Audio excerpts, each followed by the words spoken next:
நாள் ஒன்றிற்குரிய missionary story நம்ம இப்போ படிக்க போகிறோம். இன்றைக்கி நம்ம எதை பற்றி படிக்க போகிறோன்னா, நம்முடைய தென்னிந்திய திருச்சபைக்கு உட்பட்டு செயல்படுகின்ற சில சிறப்பு நிறுவனங்களை குறித்து நாம் இந்த நாளிலே கற்றுக்கொள்ள இருக்கிறோம்.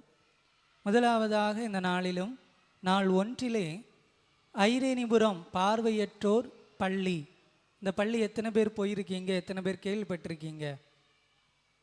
Okay, good. இந்த ஐரேனிபுரம் பிளைண்ட் ஸ்கூலை குறித்து இந்த நாளிலே கற்றுக்கொள்ள நம்ம ஆயத்தப்படுத்துவோம். ஜெர்மன் மிஷன் கவுன்சில் என்று சொல்லுகிற அந்த கவுன்சில் நம்முடைய தென்னிந்திய திருச்சபைக்கு உதவி செய்து அதன் வழியாக உருவாக்கப்பட்டது தான் இந்த பார்வையற்றோர் தங்கும் விடுதி ஐரேனிபுரம். 19/12/1962 19/12/1962 அப்போதைய பேராயர் IRH ஞானதாசன் அவர்கள் இதற்குரிய ஒரு பள்ளியை ஆரம்பிக்க வேண்டும் என்று சொல்லி ஒரு அடிக்கல் ஒன்றை நாட்டுகின்றார். 3/8/1970 இந்த பார்வையற்றோர் பள்ளியானது புது பொலிவுடன் 6 மாணவர்களை கொண்டு இந்த பள்ளி ஆரம்பிக்கப்படுகிறது. 19/12/1969 அடிக்கல் நாட்டப்பட்டு 3/8/1970 இந்த பள்ளி 6 மாணவர்களை கொண்டு அப்போதைய பேராயர் IRH ஞானதாசன் அவர்கள் முன்னிலையிலே அந்த பள்ளியானது ஆரம்பிக்கப்படுகிறது. அதனுடைய இயக்குனராக டாக்டர் S. ஸ்பர்ஜன் அவர்கள் டைரக்டராகவும் அதனுடைய தாளாளராகவும் பணிபுரிகின்றார்.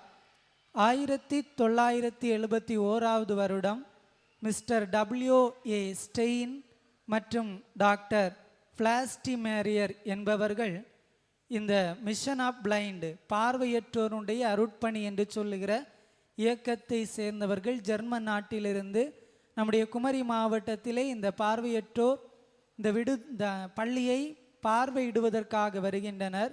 இவர்கள் வந்து இங்கு பார்வையிட்ட பொழுது அந்த பிள்ளைகளுடைய நலனுக்காக பிரெய்லி, இந்த பிரெய்லின்னு சொல்கிற அந்த புத்தகத்தை குறித்து எத்தனை பேருக்கு தெரியும்? ஓகே, இந்த பிரெய்லின்னு சொல்கிறது பார்வையற்றோர் எளிதில் புரிந்து கொள்வதற்குரிய கல்வி கற்பதற்குரிய ஒரு புத்தகமாக இருக்கிறது. இந்த புத்தகத்தை கொடுத்து இந்த பிள்ளைகள் கல்வி பெறுவதற்கு உதவி செய்கின்றார்கள்.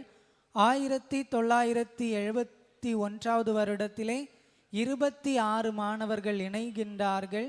1973 இந்த மாணவர்களுக்கு தொழிற்கல்வியும் கற்றுக் கொடுக்க வேண்டும் என்று சொல்லி அதற்கென்று தொழிற்கல்வியினை ஒன்றை ஆரம்பிக்கின்றார்கள்.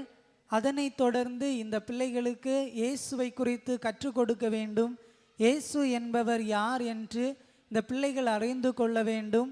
ஒளியற்றவர்களாக வாழ்விலே பார்வை இல்லாதவர்களாக இந்த உலகிலே இருக்கின்ற பொழுது அவருடைய வாழ்விலே இருளை அகற்றுகின்ற ஒளியாக இயேசு கிறிஸ்து இருப்பார் என்பதை இந்த உலகத்திலே அன்று வாழ்ந்த அந்த பார்வையோர் விடுதங்கும் பள்ளியிலே படித்த பிள்ளைகளுக்கு கற்றுக் கொடுக்கின்றார்கள்.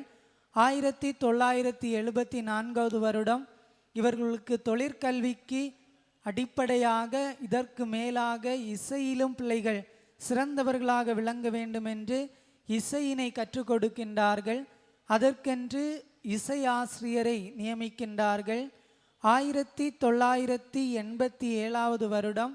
74 மாணவர்களோடு 55 மாணவர்கள் பள்ளியிலும் 19 மாணவர்கள் தொழிற்கல்வியிலும் இணைந்து இந்த ஒரு தூர காட்சியோடு இந்த அளவிலும் இந்த நாள் வரையிலும் செயல்பட்டு கொண்டிருக்கிறது.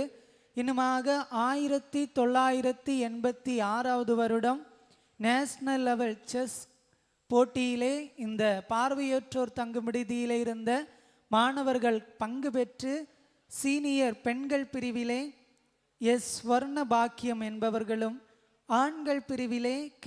ஆறுமுகம் என்பவர்களும் இணைந்து போட்டிகளிலே பரிசினை பெறுகின்றார்கள்.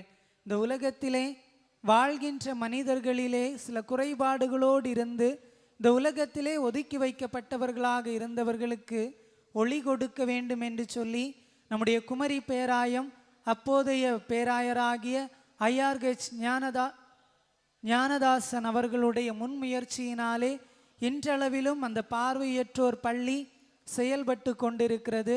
அன்பால் நிருபங்களாவோம் என்று சொல்லுகின்ற கருப்பொருளை மையப்படுத்தி இன்றளவிலும் நாம் கேட்டு இந்த நேரம் வரையிலும் நாம் கற்றுக்கொண்டவைகளிலிருந்து நாம் ஒருவருக்கு ஒருவர் அன்பு செய்கின்றவர்களாக, வாழ்விலே குறைபாடுகளோடு வாழ்விலே ஒளி இழந்து நிற்கிற மனிதர்களுக்கு ஒளி கொடுக்கின்ற பிள்ளைகளாக, ஆசிரியர்களாக நாம் திகழ்ந்து இந்த உலகத்திலே ஒரு ஒளியாக உப்பாக செயல்பட கடவுள் தாமே நம் அனைவரையும் ஆசீர்வதித்து வழி நடத்துவாராக.